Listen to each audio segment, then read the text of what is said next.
আসসালামু আলাইকুম। দেশ এবং দেশের বাইরে যে যেখান থেকে শুনছেন সবাইকে স্পোর্টস বাংলা আপডেট চ্যানেল থেকে জানাচ্ছি শুভেচ্ছা।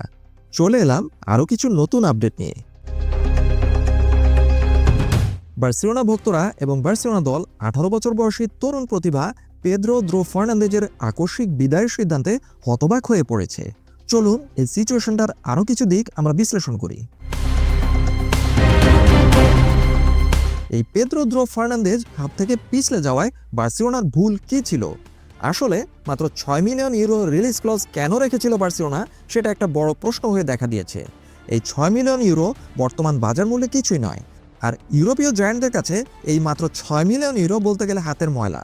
তাই এত দামি একটি হীরের টুকরা প্লেয়ারের জন্য এত অল্প পরিমাণ রিলিজ ক্লজ বার্সেলোনা কেন রেখেছিল, সেটা একটি বড় প্রশ্ন। এত বড় ভুল বার্সেলোনা কিভাবে করলো, বার্সা ভক্তরা নিশ্চয়ই সেটা নিয়ে ভাবছে।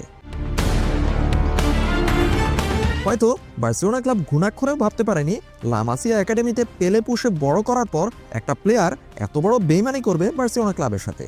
যখন বার্সেলোনা ক্লাবকে তার কিছু দেওয়ার কথা, তখনই এই পেদ্রো ফার্নান্দেজ ক্লাব ছাড়ার সিদ্ধান্ত নিচ্ছে টাকার লোভে পড়ে।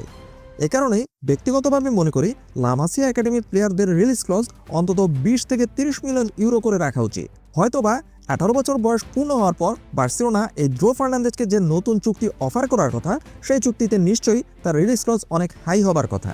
কিন্তু ক্লাবের সাথে প্রতারণা করে তার আগেই এই পেদ্রো ফার্নান্দেজ ক্লাবকে জানিয়ে দিয়েছে যে সে ক্লাব ছাড়তে চায়।